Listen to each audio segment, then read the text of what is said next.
मैं हूं आपके साथ वर्षा शर्मा। रुक करेंगे उत्तराखंड की खबरों की ओर। प्रांतीय रक्षक दल के स्थापना दिवस के अवसर पर देहरादून में भव्य रैतिक परेड आयोजित की गई। इस अवसर पर दल के जवानों ने अनुशासन और तालमेल का शानदार प्रदर्शन किया। परेड में सुरक्षा बलों के विभिन्न विभागों ने हिस्सा लिया और जनता को अपने कौशल और प्रशिक्षण का परिचय दिया। कार्यक्रम में सीएम धामी ने शिरकत की है, जहां उन्होंने क्या कुछ कहा है, आइए आपको सुनवाते हैं।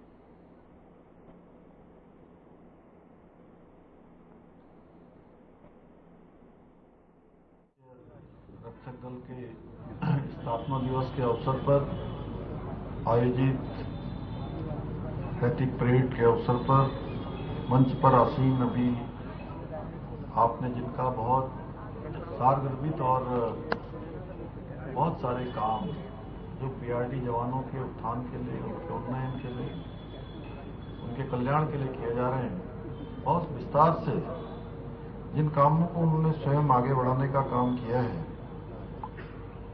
ऐसे हमारे राज्य की युवा कल्याण, खेल विभाग, अनेक विभागों की मंत्री आदरणीय रेखा आर्य जी, रायपुर विधानसभा के हमारे बहुत वरिष्ठ और जुझारू और लोकप्रिय विधायक आदरणीय उमेश शर्मा काऊ जी, विशेष प्रमुख सचिव खेल श्री अमित सिन्हा जी, दीपक बोरा जी, मंडल अध्यक्ष मचकोला अल्मोड़ा, राकेश चंद डिमली जी, अपर निदेशक युवा कल्याण, एवं यहाँ पर आए हुए हमारे सभी युवा कल्याण, खेल विभाग, पुलिस विभाग, अन्य विभागों से आए हुए सभी हमारे अधिकारीगण, सभी जवान और आज जिन्होंने शानदार यहाँ पर परेड की है, ऐसे हमारे प्रांतीय रक्षक दल के सभी हमारे स्वयंसेवक, मीडिया के सभी मित्र, आपके सब आए हुए यहाँ पर परिवारजन और बड़ी संख्या में उत्साह से लबरेज। अभी जब रेखा आर्या जी उनसे नारे लगवा रही थी तो कंपटीशन हो रहा था कि इस तरफ से ज्यादा आवाज आ रही है कि उस तरफ से ज्यादा आवाज आ रही है। ऐसे मेरे सभी प्रिय छात्र एवं छात्राएं, प्यारे बच्चों, मैं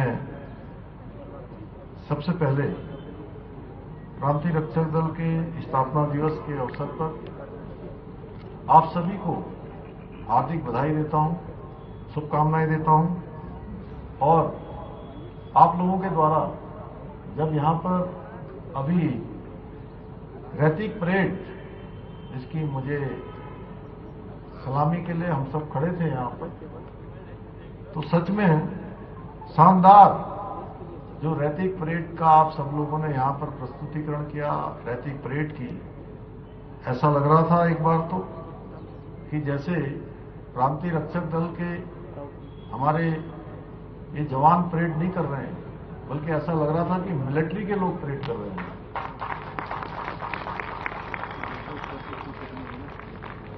इस परेड में राष्ट्र सेवा के प्रति समर्पण, साहस और उत्कृष्टता की शानदार झलक देखने को मिली। साथियों, मेरे लिए बहुत प्रसन्नता का विषय है कि मुझे आज प्रांतीय रक्षक दल के स्थापना दिवस के अवसर पर आप सभी समर्पित पीआरडी जवानों के बीच में उपस्थित होने का अवसर प्राप्त हो रहा है।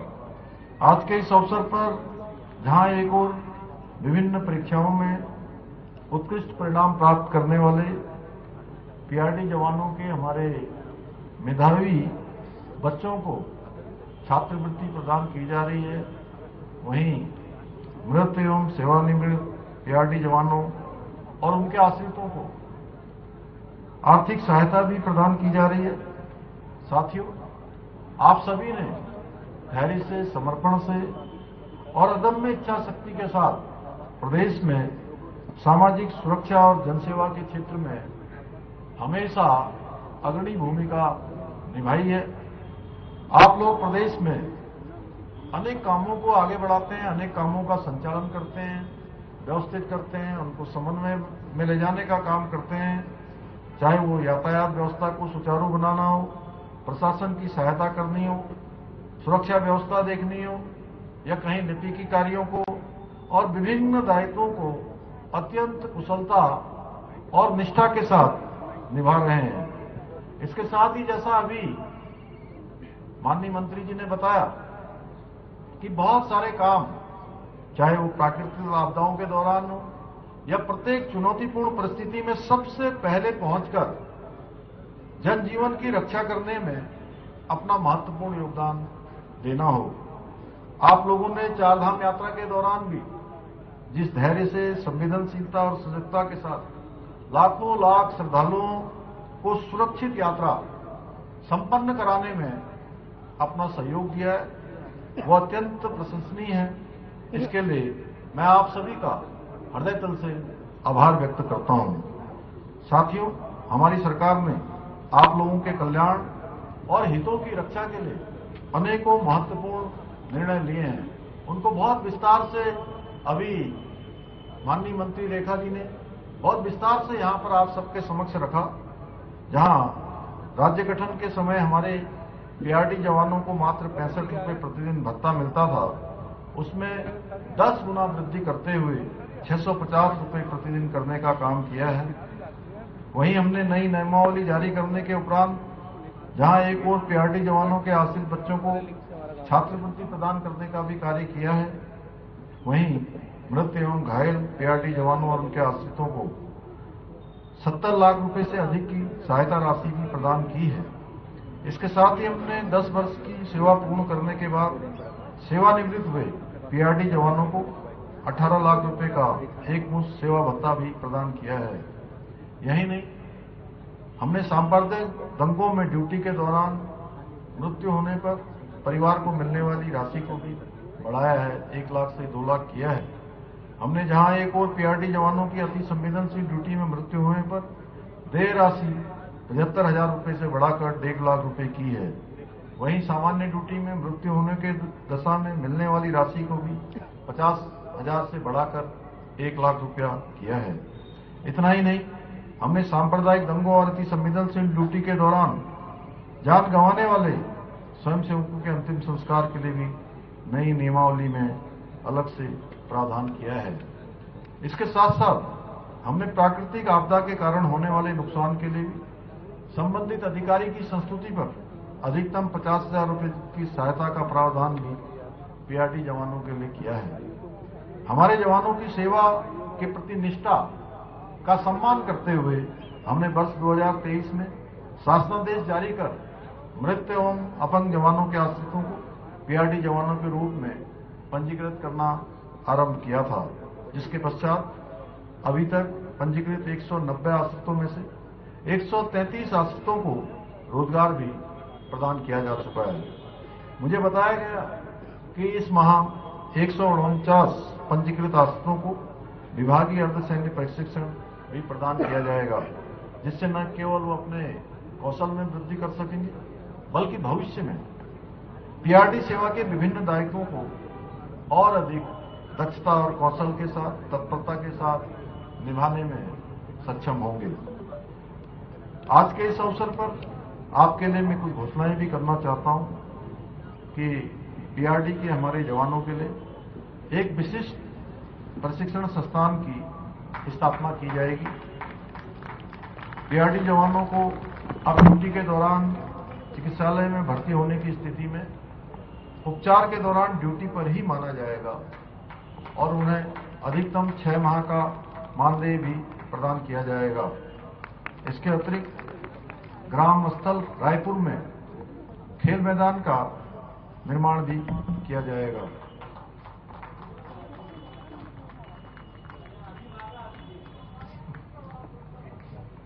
सोमेश्वर आके साथियों, आज के इस विशिष्ट अवसर पर मैं आप सभी को आश्वस्त करना चाहता हूं कि हमारी सरकार आपके और आपके परिवारों के कल्याण हेतु सदैव तत्पर रहेगी और आपकी सुविधाओं के विकास के लिए पूर्ण प्रतिबद्धता के साथ इसी प्रकार कार्य करती रहेगी। इन्हीं शब्दों के साथ आप सभी को पुनः पीआरटी स्थापना दिवस की हार्दिक बधाई देते हुए मैं अपनी बात को समाप्त करता हूँ। धन्यवाद। जय हिंद, जय भारत, जय उत्तराखंड।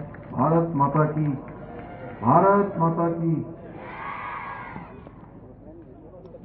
धन्यवाद महोदय, आपके वचन हमारे लिए हमेशा प्रेरणास्पद रहे हैं। और देहरादून से बड़ी खबर है, जहां भारतीय सैन्य अकादमी की पासिंग आउट परेड और थल सेना अध्यक्ष general Upendra Dwivedi chief guest.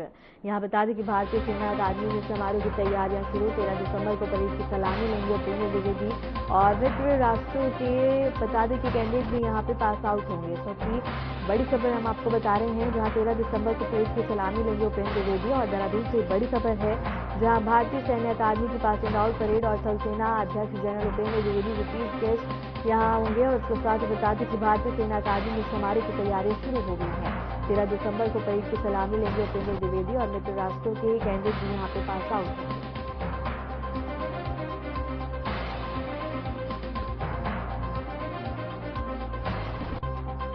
और इस वक्त की बड़ी खबर हम आपको बता रहे हैं, जहां देहरादून में भारतीय सेना अकादमी की पासिंग आउट परेड थल सेना अध्यक्ष general Upendra Dwivedi chief guest के रूप में यहां शामिल होंगे। और इसके साथ ही बता दें कि सलामी ली जाएगी और तैयारियां तेज हो गई हैं।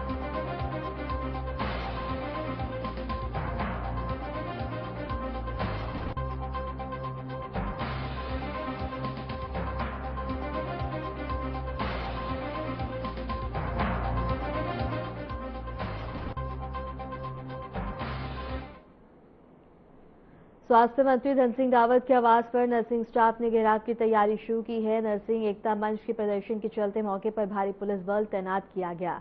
लंबे समय से अपनी मांगों को लेकर बता दें कि आंदोलन और नर्सिंग स्टाफ का कहना है कि भर्ती प्रक्रिया में पारदर्शिता और वर्षवार भर्ती जरूरी है। हाल ही में नर्सिंग स्टाफ ने मुख्यमंत्री आवास तक भी कूच किया था और नर्सिंग स्टाफ ने मुख्य रूप से परीक्षा के माध्यम से होने वाली भर्ती प्रक्रिया को विस्तृत करने की मांग रखी है। 2500 से अधिक पदों पर बता दें कि वर्षवार तरीके से भर्ती कराने की आवश्यकता बताई गई है। साथ ही बाहरी राज्यों से होने वाली भर्ती पर रोक लगाने और ओवर एज अभ्यर्थियों को विषय छूट देने की मांग भी उठाई गई है।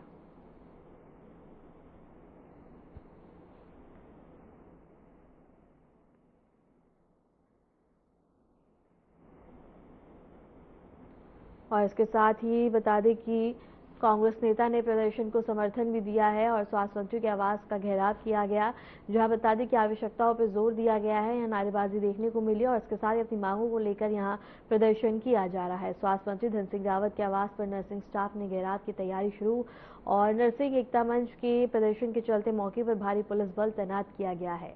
लंबे समय से अपनी मांगों को लेकर आंदोलन कर रही नर्सिंग स्टाफ का कहना है कि भर्ती प्रक्रिया में पारदर्शिता और वर्षवार भर्ती जरूरी है। हाल ही में नर्सिंग स्टाफ ने मुख्यमंत्री आवास तक भी कूच किया था। नर्सिंग स्टाफ ने मुख्य रूप से परीक्षा के माध्यम से होने वाली भर्ती प्रक्रिया को विस्तृत करने की मांग रखी है। बता दें कि 2500 से अधिक पदों पर वर्षवार तरीके से भर्ती करने की आवश्यकता बताई गई है। साथ ही बाहरी राज्यों से होने वाली भर्ती पर रोक लगाने और ओवरएज अभ्यर्थियों को विशेष छूट देने की भी मांग उठाई गई है।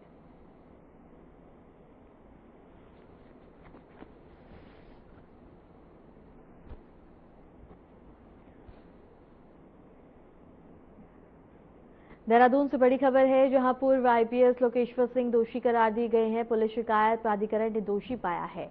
युवक को बता दें कि नग्न कर पीटने का मामला है। फर्जी केस, अवैध हिरासत के आरोप सही मिले हैं। इसके साथ ही गैर कानूनी तरीके से हिरासत में रखा गया था। इस सबकी बड़ी खबर हम आपको बता रहे हैं, जहां बता दें कि देहरादून से बड़ी खबर है, पूर्व आईपीएस लोकेश्वर सिंह दोषी करार दिए गए हैं। पुलिस शिकायत प्राधिकरण ने दोषी पाया है। युवक को नग्न कर पीटने का मामला सामने आया है। फर्जी केस और अवैध हिरासत के आरोप सही मिले हैं। गैर कानूनी तरीके से हिरासत में रखा गया। इस वक्त की बड़ी खबर हम आपको बता रहे हैं, जहां पुलिस शिकायत प्राधिकरण ने पूर्व आईपीएस अधिकारी लोकेश्वर सिंह को दोषी पाया है। यह फैसला उस मामले में आया है, जहां बता दें कि एक युवक को नग्न कर पीटने का आरोप था। जांच में यह पाया गया है कि आरोपी ने फर्जी केस दर्ज कराया और युवक को गैर कानूनी तरीके से हिरासत में रखा। प्राधिकरण ने कहा है कि अवैध हिरासत और पुलिस के दुरुपयोग के मामले में आरोपी की जिम्मेदारी सिद्ध हुई है। यह निर्णय पुलिस प्रशासन और जनता के बीच विश्वास बहाल करने की दिशा में महत्वपूर्ण कदम माना जा रहा है। प्राधिकरण ने अधिकारियों को कड़ा संदेश दिया है कि कानून का उल्लंघन बर्दाश्त नहीं किया जाएगा। इसके साथ ही पूर्व आईपीएस को बता दें कि दोषी करार दिया गया है और इसके साथ ही कहा गया है कि कानून का उल्लंघन बिल्कुल भी बर्दाश्त नहीं किया जाएगा। पुलिस शिकायत प्राधिकरण ने पूर्व आईपीएस अधिकारी लोकेश्वर सिंह को दोषी पाया है। यह फैसला उस मामले में आया है जिसमें एक युवक को नग्न कर पीटने का आरोप था। जांच में यह पाया गया है कि आरोपी ने फर्जी केस दर्ज कराया और युवक को गैर कानूनी तरीके से हिरासत में रखा। प्राधिकरण ने कहा है कि अवैध हिरासत और पुलिस के दुरुपयोग के मामले में आरोपी की जिम्मेदारी सिद्ध हुई है। यह निर्णय पुलिस प्रशासन और जनता के बीच विश्वास बहाल करने की दिशा में महत्वपूर्ण कदम माना जा रहा है और प्राधिकरण ने अधिकारी को कड़ा संदेश दिया है कि कानून का उल्लंघन बर्दाश्त नहीं किया जाएगा।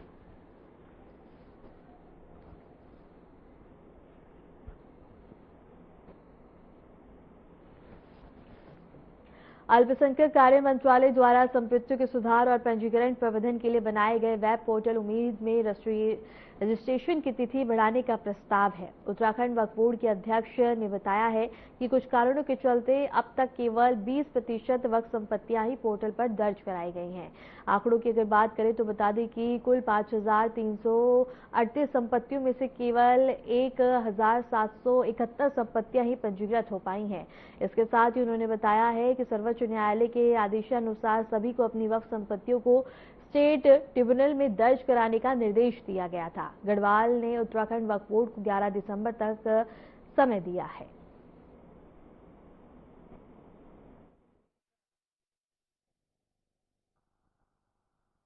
देखिए, उत्तराखंड भी लगातार जो उम्मीद पोर्टल आया था वक्फ अमेंडमेंट एक्ट के बाद, उसके ऊपर अपनी संपत्तियां दर्ज कर रहा था, लेकिन कई कारणों से हमारे यहाँ संपत्तियां 20% के करीब ही दर्ज हो पाई, यानी कि 5,388 में से मात्र 1,417 संपत्ति दर्ज हो पाई थी। इसलिए माननीय सर्वोच्च न्यायालय का ये आदेश था कि समय सर्वोच्च न्यायालय ना बढ़ाते कि सब अपने अपने स्टेट में जो अपने वक्फ ट्रिब्यूनल है उसमें जाए। तो उत्तराखंड वक्फ बोर्ड भी वक्फ ट्रिब्यूनल गया है। तो जो गढ़वाल का ट्रिब्यूनल है उसने 11 तारीख का समय दिया है, यानी कि कल उम्मीद करते हैं कि कल दोबारा से समय मिल जाएगा और जो वक्त पर संपत्तियां छूट गई हैं उनको दर्ज करने का एक अवसर पुनः मिलेगा।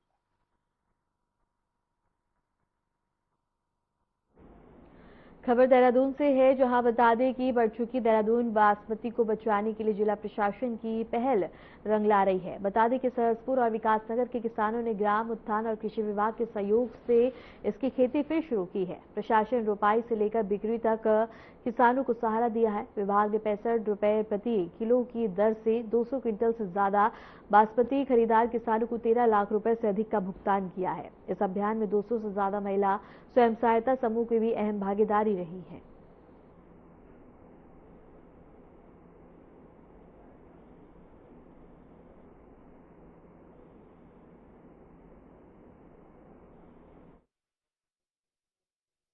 कार्य से प्रकाश की ओर जाने की इच्छा और अपेक्षा रहती है, तो यह सभी समाज के लोगों को मिलकर के यह संदेश को जन जन तक पहुंचाना चाहिए और ये सभी समाज की जिम्मेदारी है। उसमें एक साधु संत भी एक समाज का अंग है। वो साधु समाज कोई समाज से अलग नहीं है, वो भी एक अंग है। समाज बहुत बड़ा विशाल है और उसके एक साधु संत दोनों की जिम्मेदारी है, दोनों को अलग अलग नहीं किया जा सकता, समस्त समाज की जिम्मेदारी है।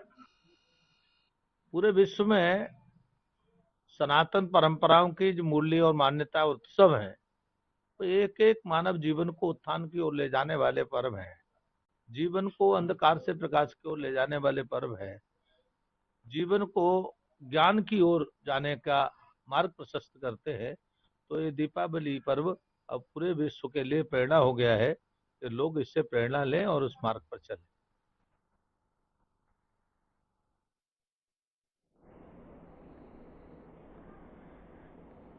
हरिद्वार के भादराबाद स्थित एटीएस सेंटर पर हुए संज्ञान निरीक्षण ने फिटनेस प्रक्रिया की खामियों को उजागर कर दिया।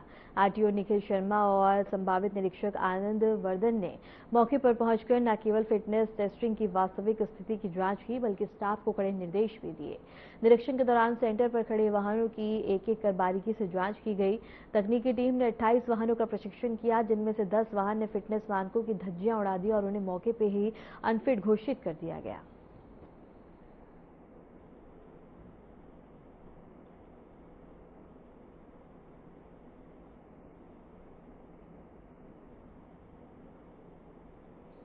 और हरिद्वार के भादराबाद स्थित एटीएस सेंटर पर हुए संज्ञान निरीक्षण ने फिटनेस प्रक्रिया की खामियों को उजागर किया है। आरटीओ निखिल शर्मा और संभावित निरीक्षक आनंद वर्धन ने मौके पर पहुंचकर न केवल फिटनेस टेस्टिंग का वास्तविक स्थिति की जांच की, बल्कि स्टाफ को कड़े निर्देश भी दिए। निरीक्षण के दौरान सेंटर पर खड़े वाहनों की एक-एक कर बारीकी से जांच की गई।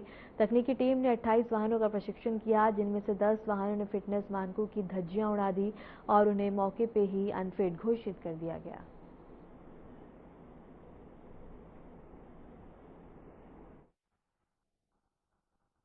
संभागीय परिवहन अधिकारी महोदय देहरादून के द्वारा निर्देशित किया गया था कि जो संभाग के अंदर जितने भी एटीएस सेंटर है वहाँ के जो संबंधित एआरटीओ हैं उनके द्वारा निरीक्षण किया जाए, वहाँ के जो हमारे आरआई टेक्निकल हैं उनके साथ। तो उसी के क्रम में हमारे यहाँ हरिद्वार उप संभाग में एटीएस भादराबाद संचालित है, तो उसका मेरे द्वारा एवं जो हमारे आरआई साहब हैं टेक्निकल, उनके द्वारा यहाँ पे निरीक्षण किया जा रहा है। अभी तक हमने यहाँ पे 18 वाहनों का निरीक्षण किया है, जिसमें से कि 6 गाड़ियाँ जो हैं वो फिटनेस टेस्ट में पास नहीं हो पाएंगी और उनकी जो है आज की डेट में फेल्ड रिपोर्ट ही यहाँ से देनी पड़ेगी। सर शिकायत भी मिलती है? देखिए, उन्हीं शिकायतों के क्रम में ही ये निर्देशित किया गया है आज इस इंस्पेक्शन के लिए, और उन्हीं शिकायतों के क्रम में हम लोग आज यहाँ पे इंस्पेक्शन करेंगे।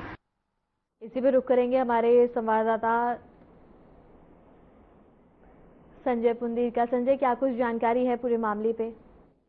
देखिए, हरिद्वार के भादराबाद स्थित एटीएस सेंटर का निरीक्षण किया गया है। हालांकि लंबे समय से यहाँ पर जो शिकायत थी वो प्राप्त हो रही थी, जिसके बाद जो संभागीय अधिकारी है यानी जो एआरटीओ है उन्होंने यहाँ पर निरीक्षण किया है और जो यहाँ पर कर्मचारी है उन्हें भी कड़े दिशा निर्देश दिए हैं, यानी किसी भी तरह की कमी ना रहे। जो यहाँ पर लोग पहुँचते हैं उन्हें किसी भी तरह की यहाँ पर दिक्कतें ना हो, इसके लिए यहाँ पर वास्तविक हकीकत जानी है, क्योंकि लंबे समय से फिटनेस और टेस्टिंग को लेकर यहाँ पर शिकायतें आ रही थी। अब इनको कड़े निर्देश दिए और कहा है कि किसी भी ग्राहक को या किसी यहाँ पर आने वाले लोगों को किसी भी तरह की दिक्कत ना हो। और यहाँ पर करीब 28 वाहनों का परीक्षण भी किया गया है, जिसमें से 10 वाहनों की फिटनेस मानकों की धज्जियां उड़ी दिखी। यानी इसको लेकर भी यहाँ पर जो आरटीओ थे उन्होंने कड़े निर्देश दिए हैं। जी, अगर बात करें संदीप, जिस तरह से ये कार्रवाई की गई है, अगर आगे भी इसी तरह की कार्रवाई जारी रहे, इसके लिए क्या कुछ निर्देश दिए गए और इसके लिए क्या कुछ व्यवस्था की गई है, ताकि आगे इस तरह का कोई भी मामला देखने को ना मिले और इसमें कमी आए?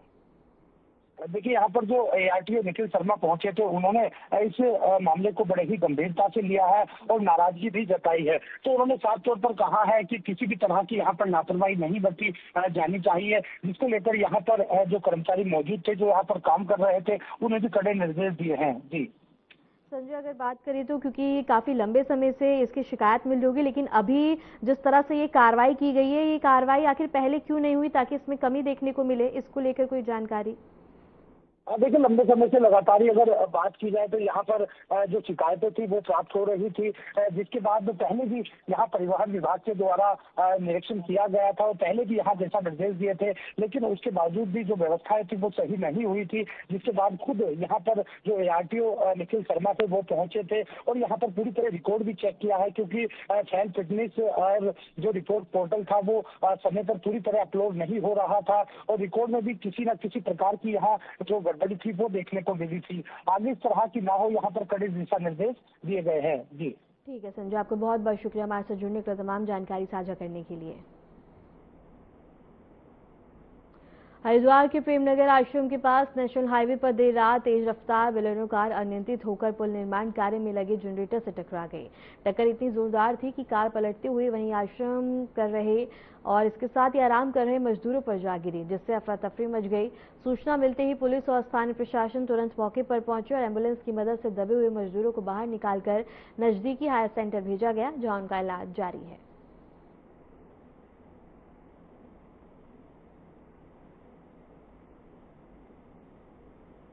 फिलहाल के लिए उत्तराखंड की खबरों में इतना ही। नमस्कार।